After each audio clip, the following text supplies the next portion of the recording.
Naquele tempo, muitos dos discípulos de Jesus que o escutaram disseram: esta palavra é dura, quem consegue escutá-la? Sabendo que seus discípulos estavam murmurando por causa disso mesmo, Jesus perguntou: isto vos escandaliza? E quando virdes o Filho do Homem subindo para onde estava antes?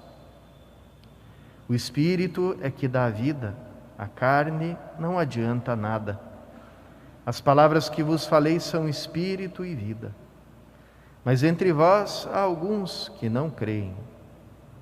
Jesus sabia desde o início quem eram os que não tinham fé e quem havia de entregá-lo. E acrescentou: é por isso que vos disse, ninguém pode vir a mim a não ser que lhe seja concedido pelo Pai. A partir daquele momento, muitos discípulos voltaram atrás e não andavam mais com ele. Então Jesus disse aos 12: vós também vos quereis ir embora? Simão Pedro respondeu: a quem iremos, Senhor? Tu tens palavras de vida eterna. Nós cremos firmemente e reconhecemos que tu és o Santo de Deus. Palavra da salvação. Glória a vós, Senhor. Queridos irmãos e irmãs, vamos começar a nossa reflexão sobre a Palavra de Deus, tomando aqui talvez o tema mais espinhoso, essa carta de São Paulo aos Efésios, onde ele fala que as mulheres sejam submissas a seus maridos. A gente pode perguntar assim, no mundo de hoje, com todas as conquistas da mulher, todas elas boas, justas, direito ao voto, equiparação salarial, demais direitos, né? Proteção contra a violência doméstica, tantas outras conquistas, que lugar tem ainda agora uma palavra como essa? E que a gente podia entrar num atalho muito fácil, que é dizer, bom, mas São Paulo era um homem da sua época e falou com as coisas, os critérios da sua época, do seu tempo, então a gente desculpa ele por ele ter dito isso, né? Mas se a gente faz isso, a gente não entra, não penetra naquilo que a palavra de Deus, que é sempre válida, que permanece eternamente, aquilo que ela quer nos ensinar. O que São Paulo faz aqui? Ele vai transpondo de uma realidade da cultura e da sua época. E lembrem que ele também, para nos escandalizar mais ainda, diz: escravos, obedeçam a seus patrões, né? Então, ele toma uma realidade da época, do jeito que ela era, mas vai fazendo uma espécie de transplante, vai tirando a mentalidade do cristão, separando ela daquela cultura, daquele contexto, e vai transplantando ela para o Espírito de Cristo, e vai dizendo: agora o ponto de referência de vocês não é mais a cultura, o momento histórico, etc., as relações de poder que existem por aqui, mas o fundo, o pano de fundo de vocês é Cristo, é a vida de Cristo que vive em nós. Por isso, tudo que a gente vive tem o nosso modelo e tem a nossa fonte e tem a nossa força em Jesus Cristo, porque pelo batismo Ele vive em nós e nós vivemos nele. Então, o ponto de referência na relação entre o homem e a mulher, depois entre os pais e os filhos, não é mais aquela pátria potestas romana, né, aquele patriarcalismo do tempo antigo, mas é uma relação de amor, de doação entre Cristo e a sua igreja. Se a gente pensa que São Paulo termina esse ensinamento lembrando as palavras de Gênesis: o homem deixará seu pai e sua mãe, se unirá à sua mulher e os dois serão uma só carne. A gente lembra o que acontece, o que a narrativa do Gênesis nos fala, né?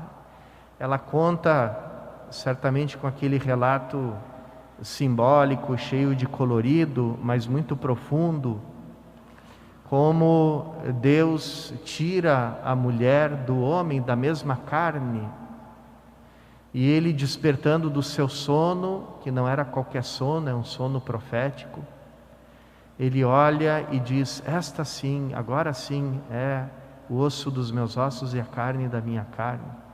Quer dizer, é um outro eu, tem a mesma dignidade, uma relação recíproca, uma relação de igualdade, de reconhecimento da mesma dignidade.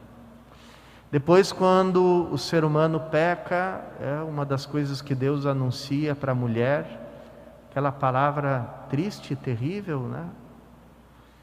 Teus desejos te arrastarão até o teu marido e ficarás debaixo do seu domínio.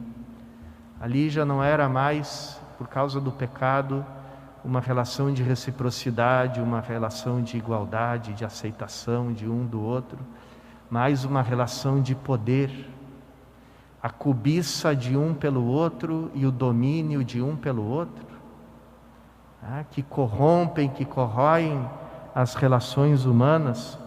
E São Paulo se encontra com esse mundo, por assim dizer, formatado por essas relações de poder. Ele sabe que o caminho para mudar esse mundo não é virar o poder de cabeça para baixo, porque se os oprimidos viram opressores, os opressores viram oprimidos, continua a mesma lógica de dominação, de posse, de cobiça. Então, o que São Paulo faz?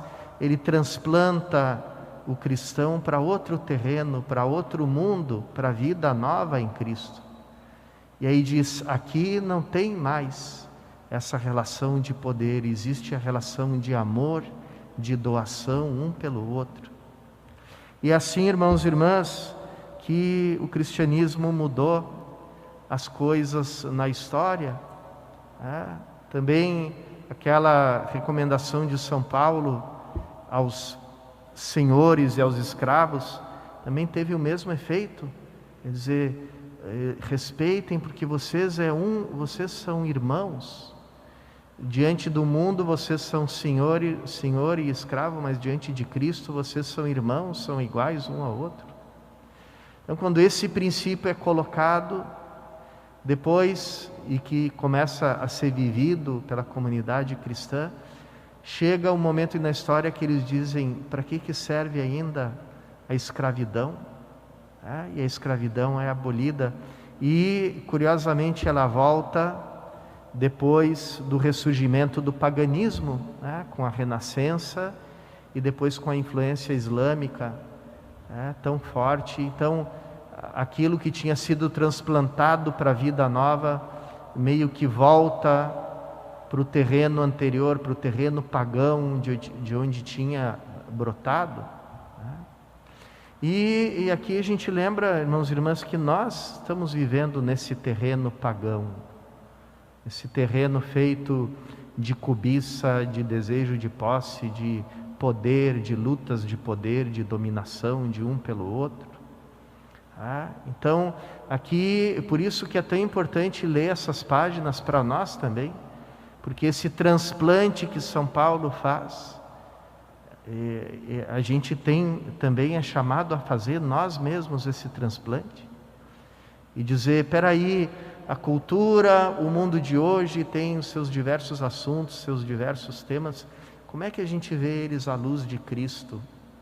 Não à luz do noticiário, das modas ideológicas, etc., mas à luz de Cristo e da relação entre Cristo e a sua igreja. E ali se ilumina tudo. E ali nós também podemos iluminar o mundo. Jesus anuncia no discurso sobre a Eucaristia, aqui o Evangelho fala do finalzinho do discurso, que termina num tremendo fracasso, Ele anuncia o seu desejo de ser um só conosco, e anuncia isso por esse mistério da Eucaristia, comer a sua carne, beber o seu sangue, ter a mesma vida com Ele. E o que, quando Ele anuncia esse desejo que é próprio de uma loucura de amor, o ser humano, o homem velho, não suporta. Até os discípulos de Jesus não suportam isso.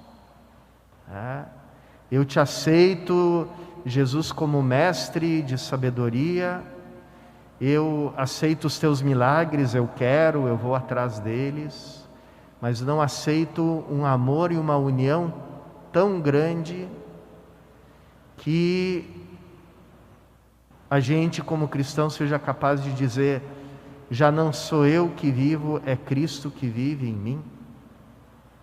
E, no entanto, irmãos e irmãs, esse é o mistério da Eucaristia, onde nós nos tornamos um só corpo e um só Espírito em Cristo, onde Ele passa a viver em nós e nós passamos a viver nele, ou seja, Ele assumiu a vida humana para que a gente possa também receber por meio dele a vida divina.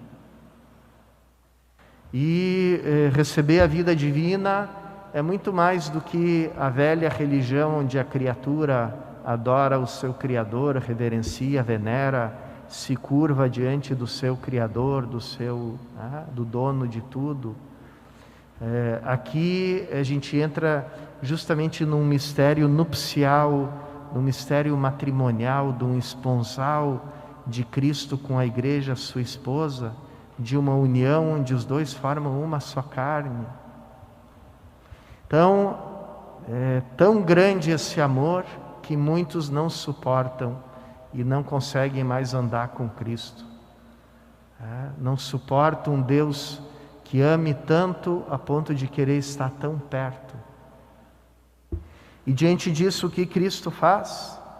Ameaça, fala mal.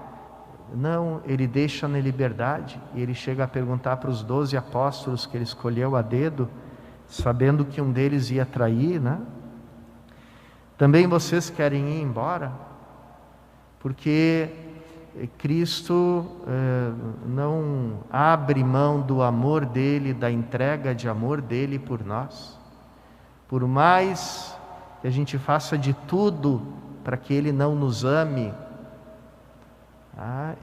o máximo que Ele pode dizer é: se vocês querem ir embora, vocês são livres, mas eu vou continuar aqui amando e entregando a minha vida do jeito como eu faço. Não diminuo o meu amor, porque ele parece demais para algumas pessoas. Diante, irmãos e irmãs, dessa experiência do amor de Cristo, com que olhos a gente deve olhar para essa Eucaristia que nós vamos receber dentro de alguns minutos? Mistério de amor, mistério de comunhão.